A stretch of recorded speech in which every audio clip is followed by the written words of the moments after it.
नमस्कार दोस्तों, आप सबों का स्वागत है। बिहार बोर्ड मैट्रिक परीक्षा 2024 के लिए विज्ञान का बहुत महत्वपूर्ण ऑब्जेक्टिव प्रश्न। तो पहला प्रश्न देख रहे हैं, मनुष्य की आंखें वस्तु का प्रतिबिंब निम्नलिखित में किस भाग पर बनाती है?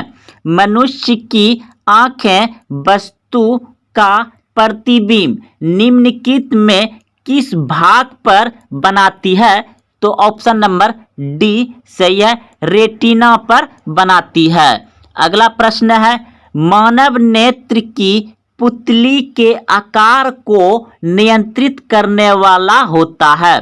मानव नेत्र की पुतली के आकार को नियंत्रित करने वाला होता है सिलियरी पेशियां। ऑप्शन नंबर सी सही है, सिलियरी पेशियां। अगला प्रश्न है, आंख के गोले के सामने की बीच वाली पारदर्शी परत को कहते हैं? आंख के गोले के सामने की बीच वाली पारदर्शी परत को कहते हैं कॉर्निया। ऑप्शन नंबर को सही है, कॉर्निया कहते हैं। जब कोई व्यक्ति अगर अपना नेत्र दान में करता है तो वह कॉर्निया ही देता है। अगला प्रश्न है, सामान्य आंख के रेटिना यानी दृष्टिपटल। दोस्तों यहाँ पर आप सोचते होंगे कि रेटिना को ही दृष्टिपटल कहते हैं। तो पहले नंबर प्रश्न में पढ़े थे कि मनुष्य के आंख में प्रतिबिंब कहाँ बनता है? तो रेटिना पर बनता है, यानी दृष्टिपटल पर बनता है। तो आप ऑप्शन में आपको रेटिना के जगह दृष्टिपटल या दृष्टिपटल के जगह रेटिना भी रह सकता है। तो चलिए अब आगे बढ़ते हैं। तो रेटिना पर बनने वाला प्रतिबिंब होता है, कैसा होता है? यानी कि प्रश्न पूछा गया है, मनुष्य के आंख में जो प्रतिबिंब बनता है वह कैसा होता है? तो वास्तविक और उल्टा होता है। मनुष्य के आंख में जो प्रतिबिंब बनता है वह कैसा होता है? वास्तविक और उल्टा होता है। सामान्य आंख के रेटिना यानी दृष्टिपटल पर बनने वाला प्रतिबिंब कैसा होता है? वास्तविक और उल्टा होता है। अगला प्रश्न है, नेत्र के उस गुण को जो भिन्न भिन्न दूरियों पर स्थित वस्तुओं को फोकस करने में मदद करता है कहा जाता है? यानी नेत्र के उस गुण को जो भिन्न भिन्न दूरी पर स्थित वस्तुओं को फोकस करने में मदद करता है उसे क्या कहा जाता है? तो ऑप्शन नंबर सी बिल्कुल सही है, समझन क्षमता कहा जाता है।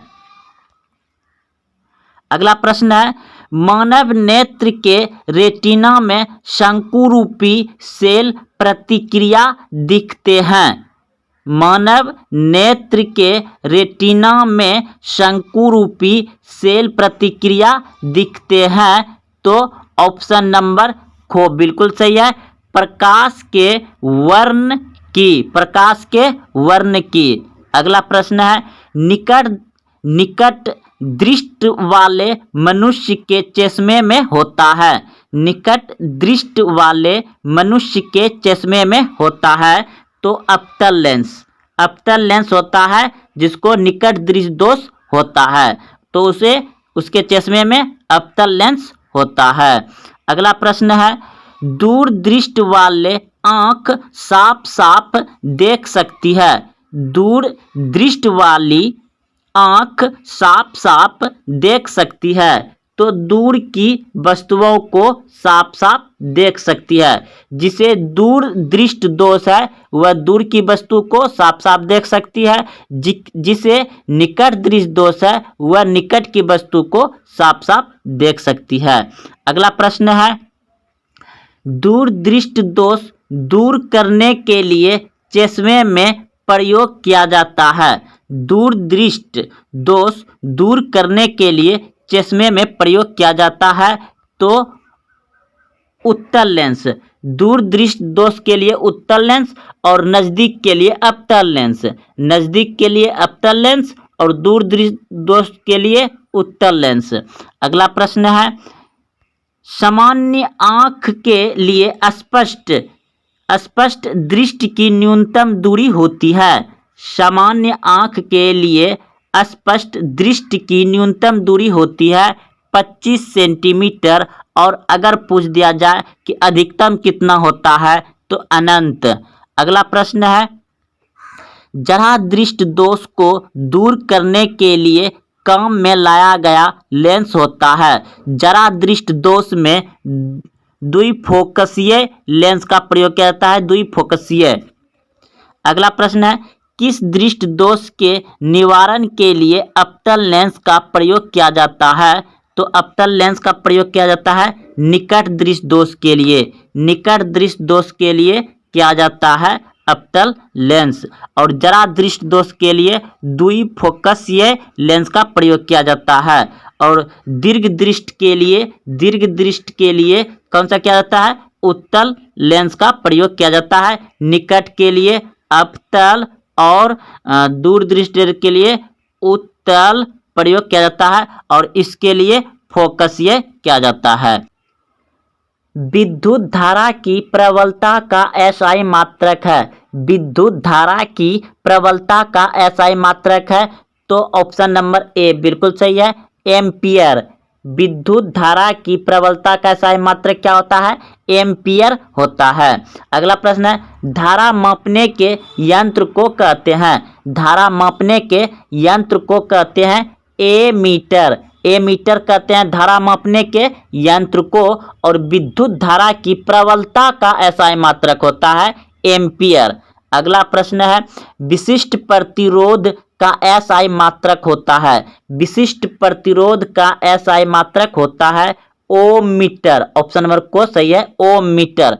अगला प्रश्न है, विभवांतर का एसआई मात्रक होता है? विभवांतर का एसआई मात्रक होता है आपका वोल्ट। विभवांतर का एसआई मात्रक होता है वोल्ट। उत्तल दर्पण से बना प्रतिबिंब होता है? उत्तल दर्पण से बना प्रतिबिंब होता है हमेशा सीधा। किसी वस्तु बीम का आवर्धित काल्पनिक प्रतिबिंब बनता है? तो काल्पनिक प्रतिबिंब बनता है अपतल दर्पण में। अगला प्रश्न है, दाढ़ी बनाने के लिए उपयुक्त गोलीय दर्पण में सीधा प्रतिबिंब प्राप्त करने के लिए चेहरे को कहाँ रखना चाहिए? तो मुख्य फोकस और ध्रुव के बीच में रखना चाहिए। अगला प्रश्न है, गोलीय दर्पण की फोकस दूरी उसकी वक्रता त्रिज्या की आधी होती है। ऑप्शन नंबर को सही है, गोलीय दर्पण की फोकस दूरी उसकी वक्रता त्रिज्या की आधी होती है। ऑप्शन नंबर को सही है। अगला प्रश्न है, हजामत बनाने के लिए जिस दर्पण का व्यवहार किया जाता है वह होता है अपतल दर्पण। अपतल दर्पण होता है। अगला प्रश्न है, जब किसी वस्तु को अपतल दर्पण के सामने प्रधान फोकस और ध्रुव के बीच रखा जाता है तो किस प्रकार का प्रतिबिंब बनता है? तो काल्पनिक और सीधा बनता है। अगला प्रश्न है, मोटर गाड़ी के चालक के सामने लगा रहता है? मोटर गाड़ी के चालक के सामने लगा रहता है उत्तल दर्पण। उत्तल दर्पण